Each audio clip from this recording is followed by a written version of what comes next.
So thank you everyone for being here.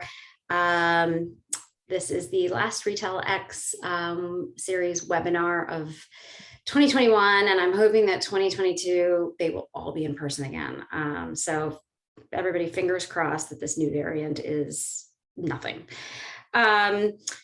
We are going to start with a moderated discussion. I have a lot of questions for Zabe, and then we will have Q&A at the end. You can put your Q&A into the chat whenever you would like. We will, and if some of it's relevant to kind of where we are in the conversation, I will also try to keep an eye on that, and we can jump in even before we get to the Q&A part at the end. I completely did not introduce myself, which happens every time. For those who don't know me, my name is Sapna Shah. I'm the founder of Retail X Series. I'm an angel investor. I invest in the future of retail at pre-seed and seed. And, this kind of series is really meant to be, well, it's a labor of love for me, but it's really meant to be really helpful to early stage founders. So hopefully that is who you are in the audience. And hopefully today you will learn something that that is useful to you. So with that said, welcome, Zabe. So glad to have you here. Tell us a little bit about yourself and your company and what your company does. Yeah, so thanks first of all for having me. My name is Zabe Agha, and I go by Zabe, like Sapna just said. Just because this is how the universe works, somebody literally just started jackhammering outside this room. So if Sapna, you can hear that, let me know. And I can't hear it. Okay, I'll put on a headset. So I'm the founder and CEO of Metrical, and what we basically are is a solution that predicts the behavior of online shoppers for e-commerce retailers. And what that really means is that when people come to a website, one of the biggest problems that retailers have is that those people often just sort of browse and they leave. And so that's why retailers typically have a 2 or 3% conversion rate overall. What we do is identify those people that are coming to the site and are going to leave before building a cart, or people that end up building a cart and then abandon. How do we actually find who those people are, predict them, is what we do, and then find a way of letting the retailer engage with them so that they can actually convert them into a buyer, hopefully increasing the revenue, increasing the conversion rate. We are primarily focused in retail, so we have customers like JCPenney's and Dick's Sporting Goods, Pier 1, but over the last year, we've actually started breaking into other verticals as well. So retail still remains our bread and butter, but we've recently started getting into hospitality, travel, and financial services. Great, that was very helpful and a great overview. So let's start. I mean, this session is really all about sales. Let's start with sales strategy. I mean, that's from a retailer perspective, that's an incredibly impressive list to have JCPenney and Dick's and Pier 1. I think most founders would be like thrilled if they could say some of those names or even one of those names. So let's go back all the way to the kind of the very beginning at the earliest stages. Can you talk a little bit about how you started targeting your customers? How that process worked? Did you start big with the JCPenney's of the world, or start smaller? Just kind of walk us through that process. Yeah, so getting that first customer is so hard, and for every entrepreneur trying to figure out how do we actually go from taking this idea to getting somebody to use it to getting somebody to actually then pay for it is obviously that first part of a business, and it's incredibly difficult. So we have a company like JCPenney's or a Dick's, but it's not an overnight success. It's years and years in the making, like for any company. And so one of the things that any entrepreneur has to be really aware of is that if somehow you nail like a big brand name, that's fantastic. But unless you work at it, it's not something that you can expect to happen overnight. So for us, what we ended up having to do is basically say, okay, what are our goals? Like, what are we trying to actually achieve as a company? And for us, we needed to basically find somebody that was going to install our software on their website and let us collect data, figure out how to be able to use that data to be able to predict behavior, then engage those abandoning customers on their website, and then find a way of being able to show them is like, look, we actually resulted in some sort of conversion. And the reality is that no big retailer was going to let us do that. There was no one that was going to be like, hey, yeah, come in as a startup with no track record whatsoever, install your software in our e-commerce website where we make all of our money, and just give that a shot. So we had to really focus on finding a way of being able to start small and then grow from there. So for us, we started a very lucky time where you've got companies like Shopify and Magento out there that are being used by a lot of smaller retailers. And so we were able to basically say, okay, let's look at low-hanging fruit and see if we can find a way of being able to get our foot in the door with these smaller mom and pop shops or retailers, so that we can take all those goals that we had and then maybe achieve them incrementally. So can we get somebody to install our software where we can give them some sort of a decent value prop? And the initial value prop wasn't actually what our business is. It wasn't predicting behavior. It was finding a way of being able to convince them that by collecting data on their website, we could actually give them something that they weren't getting from Shopify or Magento or from Google Analytics, which was basically what we called abandonment analytics.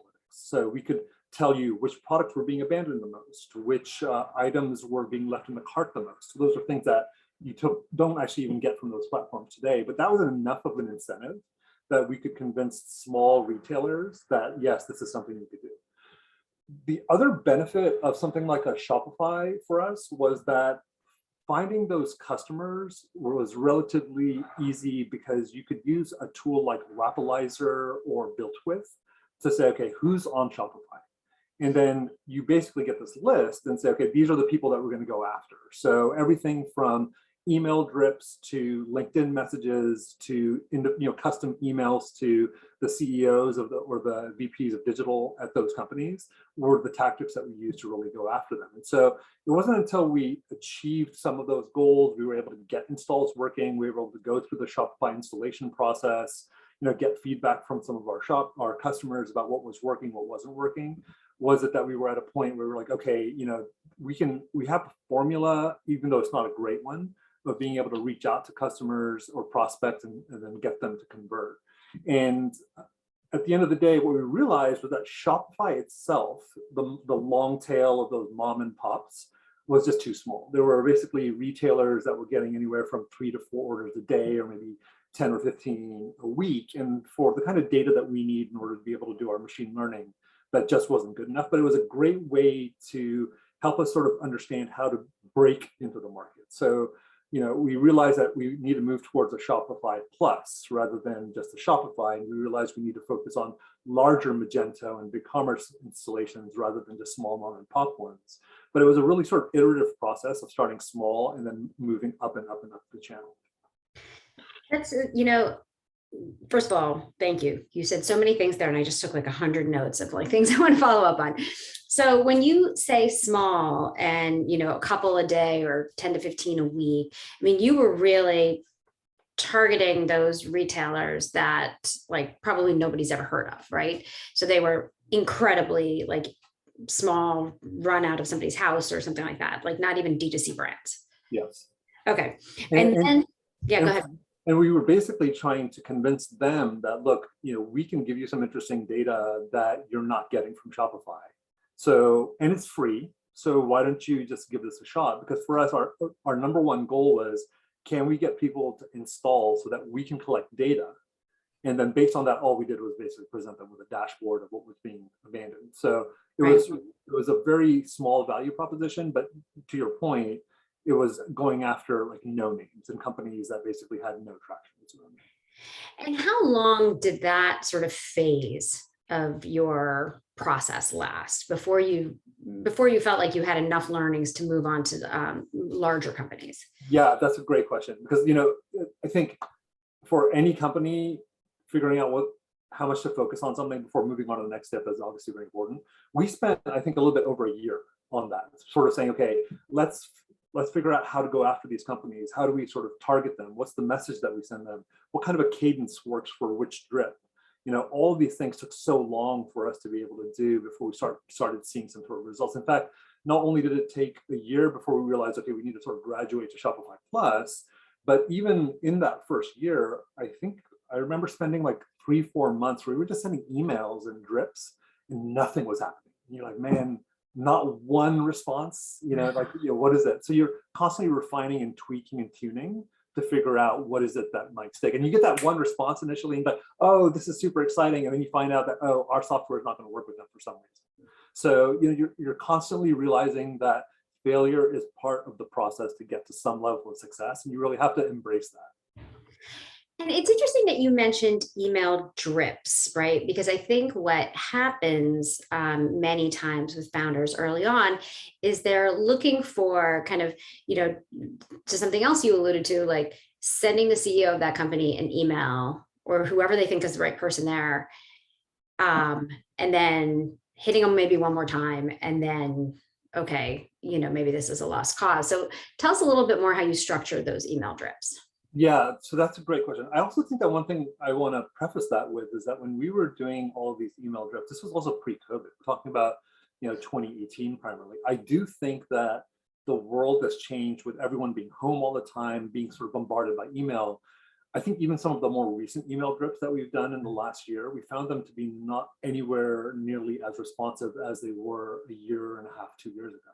So I think that that landscape has changed for email drips. So I would caution people to just sort of say, okay, that's a tactic that they're going to glom onto and then go with it. That doesn't mean don't do it, but I think people should sort of set their expectations that things have changed fundamentally in the way that people are receiving and digesting email every day. So I don't think email drips are necessarily going to work as well as they may have before.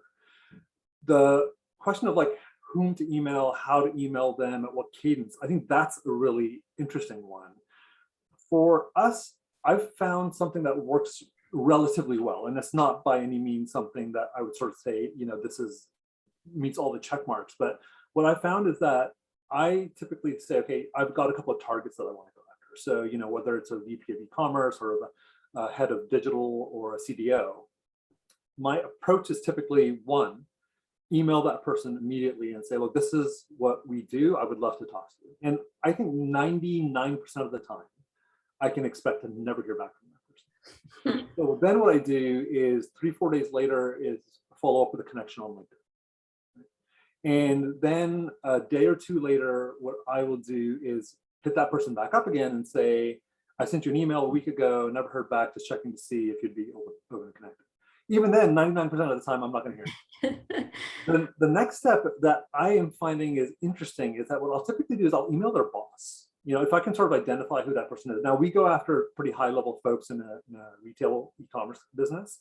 So, for us, the CDO or the VP of e-commerce boss is usually either maybe the CMO, but usually the CEO. Mm-hmm. So I'll actually email that person directly and say, this is what we do. Here's a little bit of the success story that we've had around, a company like a JCPenney's. I would love to talk to Bob, for example. And then leave it there. What I don't really want to do is I don't want to antagonize that C-level person. So usually I will probably not send more than one email. Mm-hmm. But a decent amount of times, what's actually happened is that that CEO has just forwarded that email to that target, that Bob person. And I've heard from that person say, hey, I'm open to having a chat. And what sort of surprises me is how many times that's worked. So if I had to say, if I had to quantify my success level on that, I would say maybe 25, sometimes 30%, depending on the size of the retailer, which I think is pretty good, given the fact that trying to get that C-level person to actually have a conversation with you is pretty decent. Now, by the way, many times that C-level person may come back and say, thanks for the note. This is something that is not a priority for us, which is fine. But at least then I've got their attention and I can sort of follow up maybe 6 months or a year down the road. Right. But that sort of strategy of ping LinkedIn, ping again, ping boss, that 4-step process is something that is sort of my religious go-to when I'm trying to get in touch with somebody. Okay, I love that. And I've never heard that before. And I actually would have thought that it would be harder to get the CEO to forward that email or to even respond than the person whose kind of responsibility area this is. So yeah. This is all very shocking to me. Like, I can't believe this works. I can't believe it works either. In fact, in the early days, I was literally actually buying burner phones. Like I was buying like $8-9 burner phones from eBay. And then there's this company called US Mobile where you can get like two SIM cards where you can get 5 minutes of talk time. And I was just stuffing them into FedEx boxes and then sending them to CEOs with a letter. And not one of those got a response, which I was like, oh, that's kind of, interesting from a marketing point of view that somebody might be like, oh, I got a burner phone in the mail, but nobody ever responded to that. But an email is like, it's like, hey, hey CEO, this is what we do. Here's our success with JCPenney's. I'd love to talk to Bob. I'm shocked how often that works. That is so interesting. I love that. Also the burner phone thing, I mean, clearly you've had some other creative ideas here that may or may not have worked, but I wonder if people get a burner phone in the mail, they might be more suspect as like what's going on. right. Yeah, that I could see how that might not work. Okay, so you've graduated kind of into the Shopify Plus, and now sort of how long did you focus on the Shopify Plus type customer group before you moved to really enterprise? Yeah, so I would say another 9 months to a year. Now, in the Shopify Plus group thing, what we actually did do was actually started having some success. We actually started seeing our first paying customers there. But we actually got some decent revenue out of that channel. But for us, the thing that really made us realize that we needed to graduate to that enterprise level was that conversation with that Shopify Plus type customer made us realize that kind of revenue that we want to see, the kind of ROI we want to deliver to that person just wasn't good enough. And so for us, Shopify Plus, the revenue started coming in, which also, by the way, as an entrepreneur, is like a validation of the idea and the fact that, yes, there is a market. Yes, the people are willing to pay for it. But it made us realize that, okay, we really need to go after bigger customers if we want to actually see a larger amount of revenue. Okay, and so that makes sense. So, but when you were working with these Shopify Plus customers, how did you structure your pricing? I mean, these were your first paid customers. Were you piloting with them? Did you start free and then start charging? I mean, this is a topic we could probably spend like 2 hours talking about pricing. So maybe let's not do that, but maybe give us your thought process on kind of how that worked, at least in the beginning, and then maybe how it evolved. Yeah, I think pricing is one of those areas that is so difficult for any company. You have to figure out how to put out that price that's going to be good enough for the customer, hopefully not overwhelming them. Also, you don't want to put out a price and they're like immediately they say yes because you're like, oh man, I left money on the table. So pricing is tricky. What we decided to do was a combination of throwing out, hey, this is a paid pilot, and sometimes this is a free pilot. We really try to feel as part of that sales process what the customer's level of priority and the interest in our product was, and figured out how to charge them based on that. I wish I could say that we had like the strict formula that we stuck to, but we really sort of tested stuff. We said, okay, look, if we end up charging somebody $5,000 for a pilot, what are they going to say? If we end up doing a free pilot, it's obviously much easier for them to say yes. But at the same time, we then have more of a commitment on our end of trying to get things done without getting compensated for it. And then what ends up happening if that pilot doesn't lead to fruition? So right. For us, we always did start off with a pilot for sure. There was this 50-50 of charge for it, not charge for it. And then the goal was to say, okay, let's go from that pilot to that next step. So in the pilot, we want to show value. Now can we get you to actually pay for it? And in that, how long was your pilot period, or did you also tweak that? So for the most part, we stuck to 30-day pilots. Sometimes we would tweak it a little bit, but 30 days was what our sweet spot was. Now, as we've graduated into larger enterprise customers, we've realized that pilot period needs to be bigger because you're now dealing with much larger organizations than a Shopify company with maybe a 5 or 10% e-commerce team. And then, as you were thinking about structuring this pilot, with the hope that, the company sees the value and they want to move on to kind of a longer term engagement, were you negotiating those kind of metrics and milestones ahead of the pilot so that you knew, okay, 30 days, if you hit these metrics, this is what you're signing up to in terms of pricing? Yes, I think almost always, because one of the things that any customer that's going to use your product is going to want to know is that what's this going to cost me in the long run? So it's something that you have to think about upfront. I think you could be lucky once in a while and maybe get a prospect that doesn't ask you that, and then at the end of the pilot, you could say, hey, based on the pilot success, this is what we think we should charge you. But I think that's extremely rare. For the most part, we were finding as part of our sales process, as part of our conversations with the prospects, that as soon as you were getting to that pilot phase, they were wanting to understand, well, what's the long-term layout going to be for them, or outlay rather, for them in terms of using our solution. So that conversation and that thinking on our end had to happen upfront. And then as one of the other things that we always talk about, I certainly talk about a lot with founders, is thinking about how to even structure your pricing in general. Forget the pilot for a second, but you know is it better to have kind of a SaaS model or a licensing model or an annual fee, or is it based on like in your particular case, number of carts, or page views, or whatever that metric could be? How did you think through what the right model is that made sense both for your customer as well as for your business? Yeah, so this is a great question. I think it's also very relevant, and especially in the world of retail. I think what we have discovered in my personal experience outside of retail is that the way that buyers think about software purchases is different in the world of retail than it is in many other industries. In retail particularly, there's a very margin-focused mindset. And so whenever you're talking about pricing to people in the retail world, if you say that we're going to charge you X dollars for every sale, as an example, the perspective of the buyer is that, oh, that's taking a bite out of my margin. And so that's something that is very, very tricky when you're having that conversation. In fact, it's something that we're still exploring because we haven't really nailed that pricing problem directly. If you can find a way of being able to structure your solution as a SaaS, which is that we charge 1/10 of a penny for every PDP viewed or every cart created, I think that's fantastic. But the thing you have to do is find a way of being able to come up with your pricing in a way that decouples it from the sale, so that from the sale from a retailer's point of view.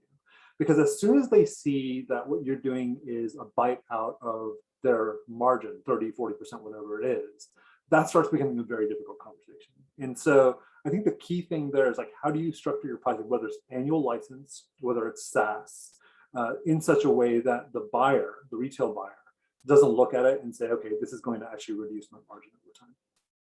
Yeah, I think this is a really critical thing that I think a lot of times founders of retail tech companies learn the hard way. And I think it does take a little bit of noodling.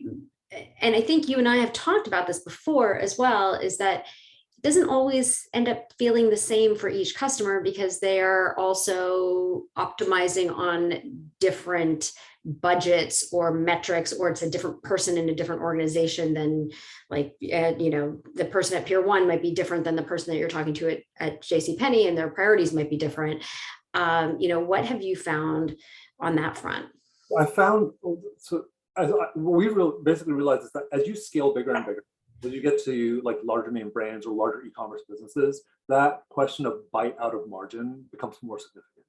I think when you're dealing with smaller organizations, and that could even be companies that do maybe 50 or 100 million revenue, which by no means are tiny, you can have a little bit more flexibility there in terms of talking about what you would like to do in terms of a bite out of each sale. But as soon as you start getting into big boy territory, I think that's where margin just becomes a bigger deal. Because I think what's happening is that at that level, many of those large e-commerce companies also have a brick and mortar component. And so the question of margin is something that is basically covering that entire stack, everything from brick and mortar and e-commerce, and that's going up all the way to the C-level. So the C-level conversation is about margin at that level. So I think that the bigger you get, the more relevant that bite out of margin question becomes. And I think the reality is, I haven't come across any solutions that have been able to successfully do that. So, as soon as you start getting involved with large retailers, that question of being able to price your software or solution in such a way where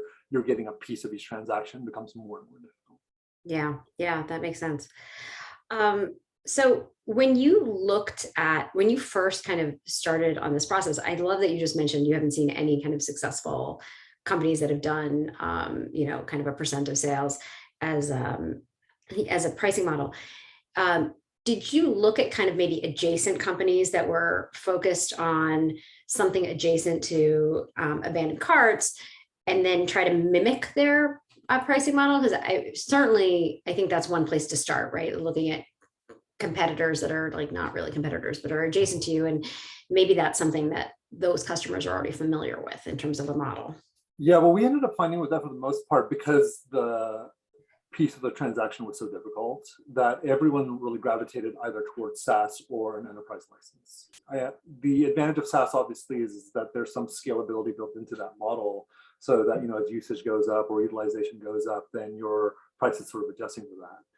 The thing that we've also discovered, though, which is interesting, is there's different appetites for pricing and how you structure something depending on what the retailer or the brand really is willing to accommodate. So as an example, when we started talking to VPs of digital or CDOs, we found that we said, like, this is a SaaS-based solution.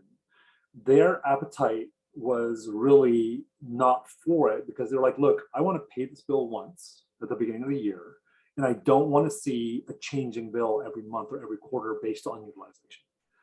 So I think that has to be something that entrepreneurs need to think about. And so we did find that, going to the large companies, large retailers, and saying, look, this is our software solution, this is your value in ROI, we charge you X dollars, for a one-year license.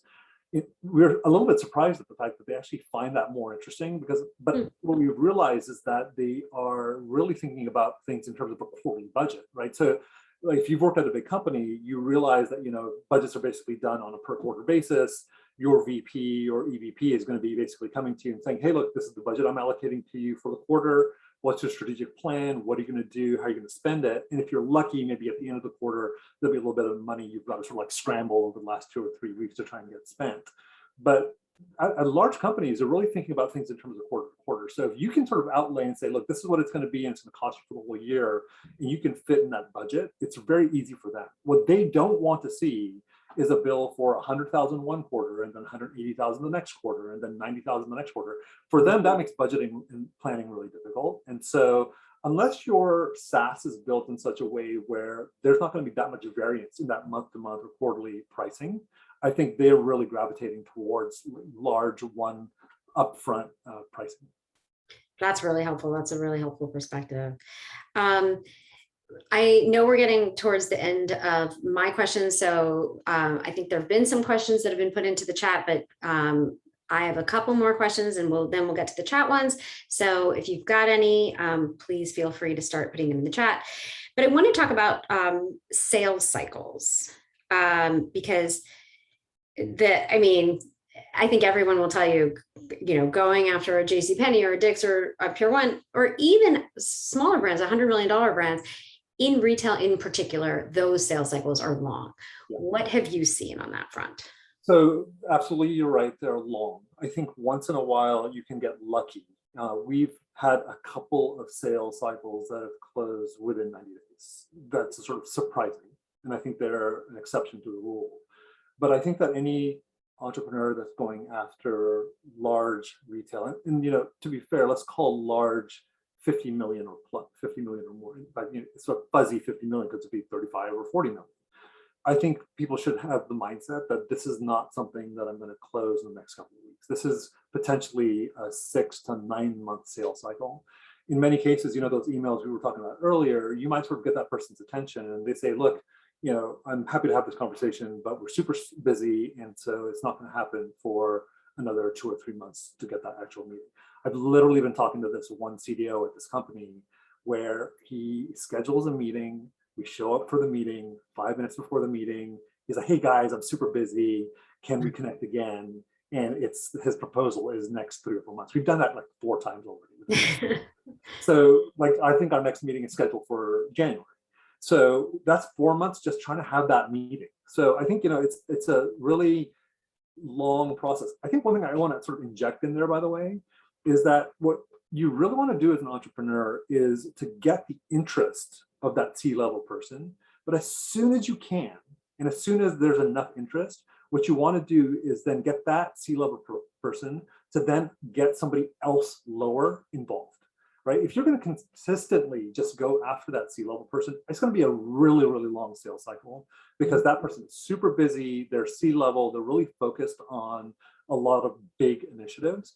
But if you can get them to sort of assign like a program manager or product manager, or get them to sort of bring one to the meeting. In fact, I think your conversation with that person needs to be like, hey, thanks for this meeting. In the next meeting, what we'd like to do is demo the product to you. We're going to bring in one of our account executives. If you can bring in a couple of product managers, if you can sort of drive that conversation in that direction, then what you can do is you then start establishing more and more contacts, right? So you don't want to just have that one person. You don't want them to get hit by a bus. You don't want them to leave. So you want somebody else in that conversation. And the benefit of that also is that that lower level product manager is getting direction from the VP of e-commerce, just like that those emails were getting the CEO's direction to say, hey, look, go pursue this. That product manager is basically getting the approval and the direction set by the CDO or the VP of e-commerce to say, pursue this further. And so it becomes more of an actionable item for them than if you were constantly going after that same C person. Yeah, that's really good advice.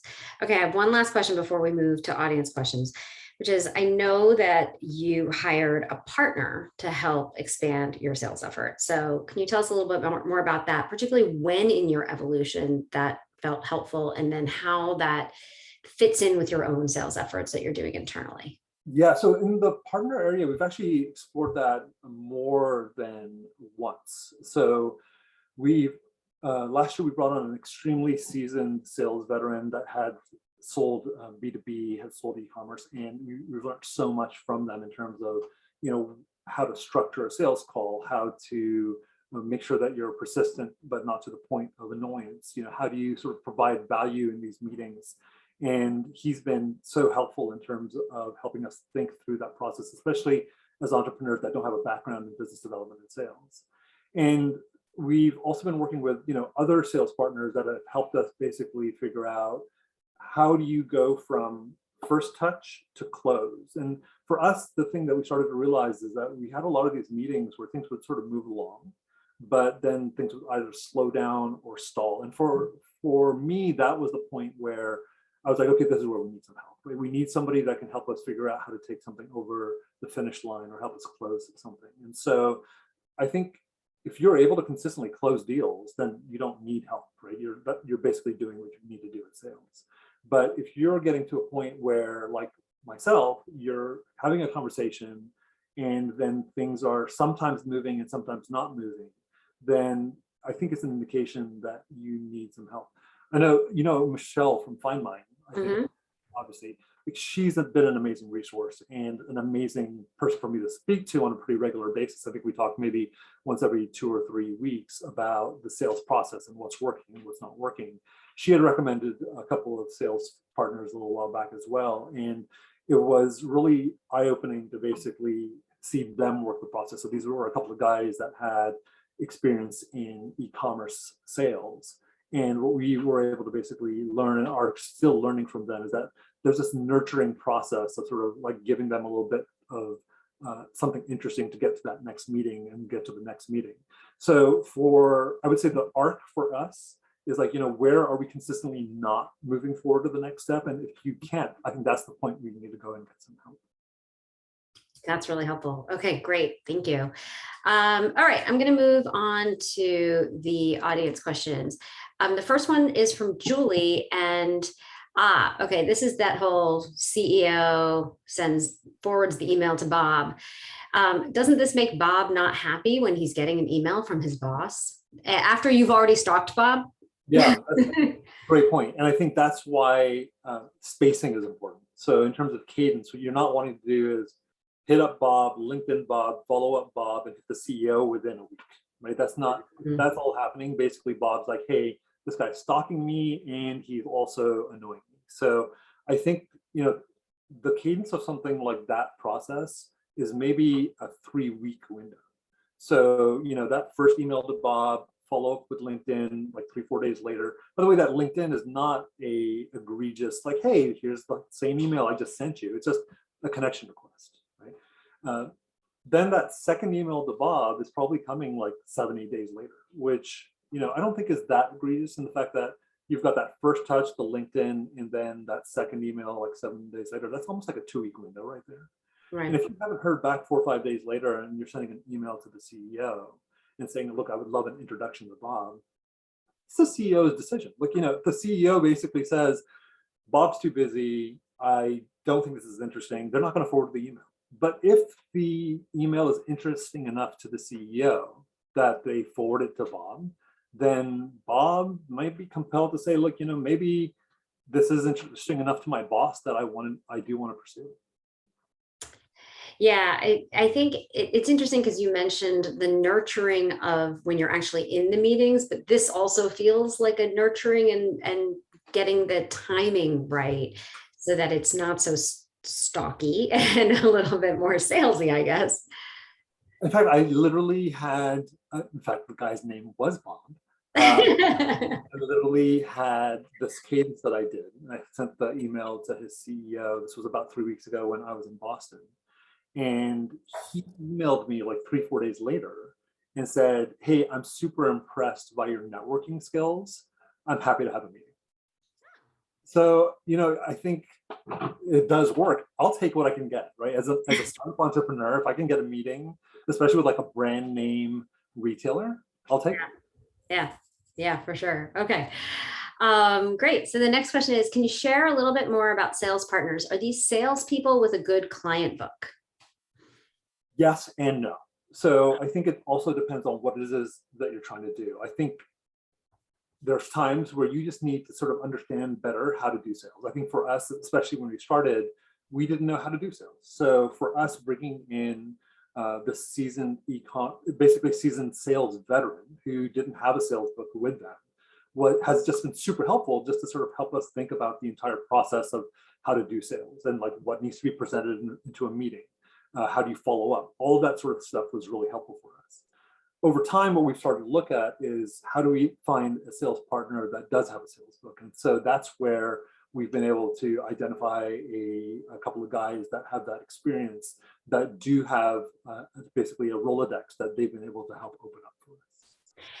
But would you, I guess, I think also an implied question there then, or at least a question that I have is, it feels like you shouldn't get the salesperson or the sales guys that have the book before you've got some of these earlier stages of like figuring out who the right client is and your product and pricing and all of these things. There's clearly a point at which this makes sense. And if you do it too early, it might not be particularly helpful. Yeah, because if you sort of go back to that whole cycle of selling, it sort of comes down to the fact that even if you had somebody that brought you a brand, that brand willing to take a risk on you as a startup with no track record, no proof points, no case studies is going to be really hard. So to your point, you do have to have some of that foundational proof in case studies, even if they're not the most amazing brands in the world. But hey, look, we were able to increase your ROI, give you an ROI of 500%, or we were able to increase revenues by 9%, whatever it is. Mm-hmm. There needs to be something tangible for someone large to take a look at it, unless you have amazing connections. Like if your mom works at JCPenney's or at Dick's Sporting Goods and she can connect you, totally jump on that. But most people don't have that person. So that's where you have to have all that foundational stuff built out. Yeah, that makes sense. While we wait for the next question, I have another question. You talked about how the email drip is not as maybe it's effective anymore. Yeah. Have you ever considered leaving voicemails, or if you can find the person's personal number, texting instead? We have definitely done direct cold calling. And my business partner, Ramit, is a master at maintaining relationships via text. We find that it works well once you've gotten that person's initial connection, but just trying to do a direct outreach doesn't really work that much anymore. Here I've got something called Google Voice Assistant. If it detects a phone number that's coming in that isn't in my address book, it basically says, do you want to take this call or not? And I think that's sort of so pervasive that for the most part, cold calling doesn't work. That doesn't mean you shouldn't try it. Maybe you'll get lucky. I think, another part of the entire entrepreneur story is that you just got to try things. You got to try them over and over again. And if you do them like 100 times and they don't work, obviously don't keep trying it, but you do have to try things. Yeah, it's funny because this must have been like 6, 7 years ago, one of my portfolio company founders in the retail tech space was saying that he talked to a CTO whose voicemail box at work was so full of sales pitches that every month or so he would just go and delete them all without listening, because the only people who called him at work on his work voicemail were people trying to pitch him software products. I think that if you're going to do anything, obviously a warm introduction is going to work the best, right? That, like, that is hands down the best way to get things done. But to me, a personalized email is the best strategy. Email drips are definitely something that you have to do, especially if you're going after that initial large volume of sort of like Shopify long tail customers, because just sort of sending personal emails to 500 people isn't going to work. But as you graduate to larger brands and you realize that you want to specifically go after a very specific person, I think you have to invest time in going after that person. And I think, by the way, that also means that you can't just write an email to Sapna and say, hey, Sapna, this is what we do. Here's our JCPenney case study. Here's our KPIs. Please, can we have a meeting? I think you also have to find hooks. Like, you know, I'm constantly following people on Twitter. I'm constantly looking at, I've got Google Alerts set up so that if somebody at a certain company does something, or the company sort of accomplishes something, I've got a reason to reach out. So there needs to be some sort of a hook. So, you know, things like the subject line needs to be compelling. It can't be just like, would love to talk to you. It needs to be something like, you know, just spoke with Bob. He said to reach out, or, you know, congratulations on your new product release. It needs to be something compelling enough to get that person to actually open that email. Yeah, that's really helpful advice.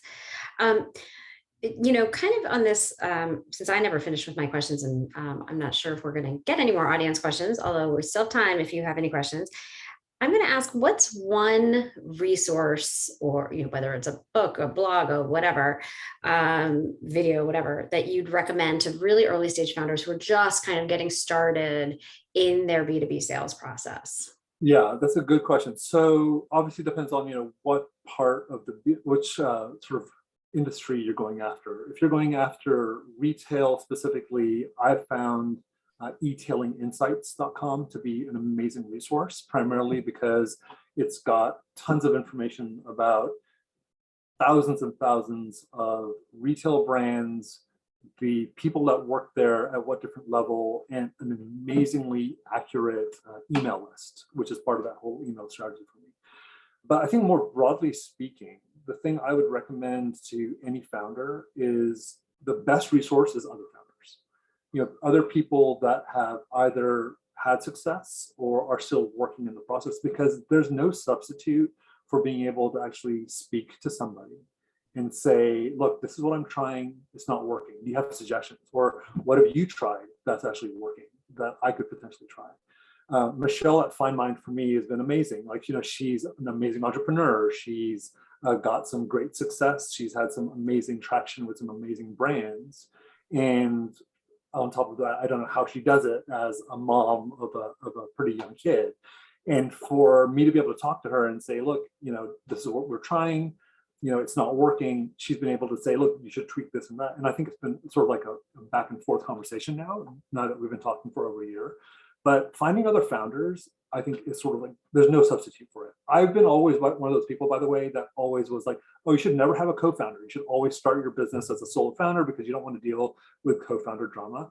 I've had the most amazing luck in that my second spouse is my co-founder. Like, we've had this, you know, we have a great relationship, and he's a great balance to me. He's somebody that can basically say that, look, this is not a great idea. Let's either A/B it or let's try something else. So having somebody else to be able to run ideas off of, I don't think there's a substitute for another resource. That's really helpful. Thank you. Okay, there's a few more questions here. What are your best favorite strategies to generate leads, if not email? Trade shows, for example. Yeah, so and trade shows are tricky. You know, first off, they can be very expensive. So things like NRF, if I remember correctly, just sort of trying to get to NRF is like $2,500 for a you know, a ticket. So I think that for the most part, trade shows are definitely something that are worth trying to do. The trick with them, oh, by the way, that assumes you can just go away. That doesn't assume you've got a booth and you're sort of talking about much bigger bucks, if that's the case.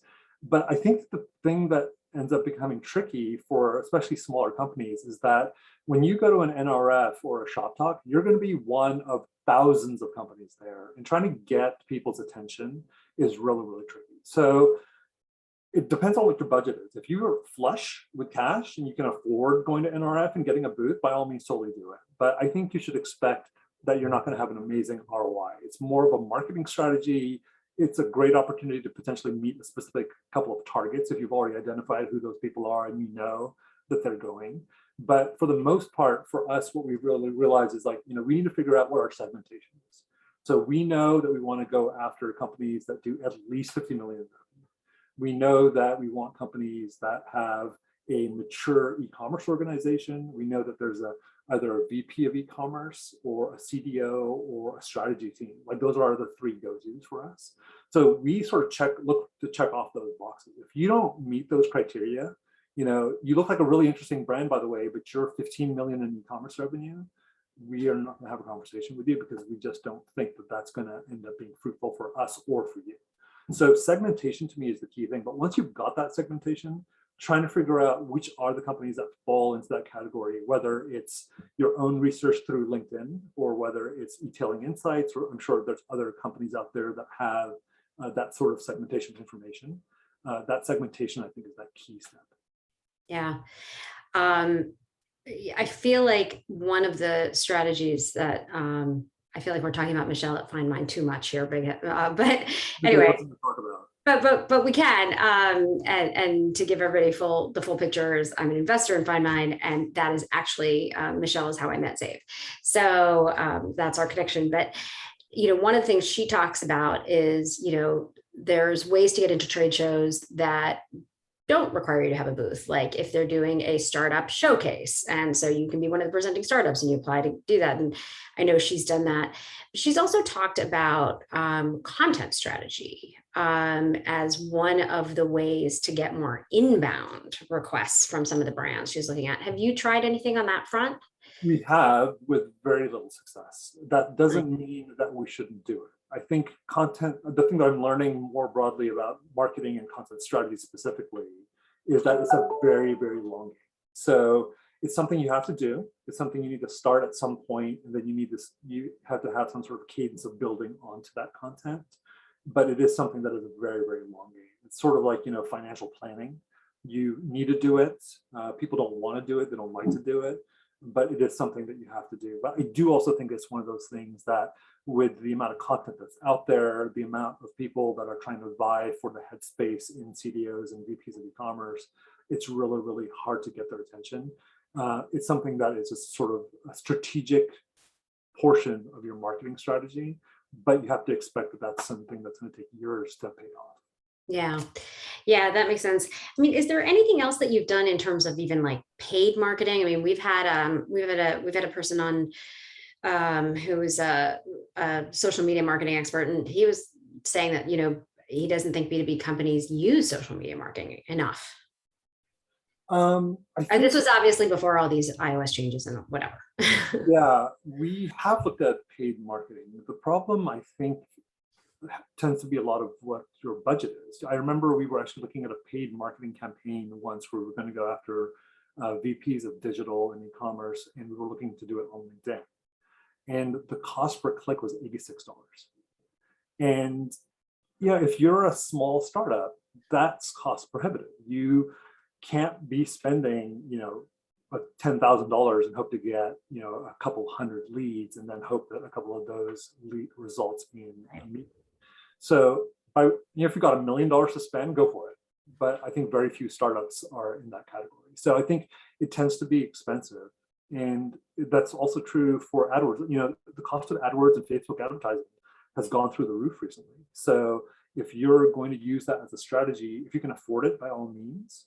But you may want to supplement it with other strategies, but for the most part, I think it's too cost prohibitive for most startups.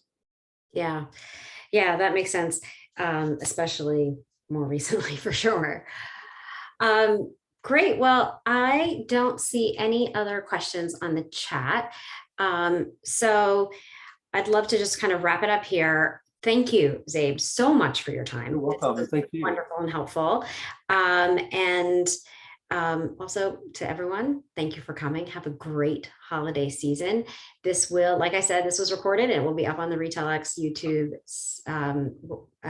channel in a couple of days when I get around to it.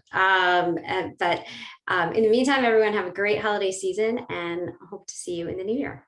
And just make one small plug Sure. for entrepreneurs that might be there. Like something I don't know if you can either post my LinkedIn or give them my email address if anyone asks. But I think one of the things of being an entrepreneur is helping entrepreneurs. So if I can help in any way, please please reach out to me for that. That's really generous of you. If you don't mind, when I send out the recording, I will make that offer with the recording. Great. Thank you Thanks so much for organizing this. Thank you.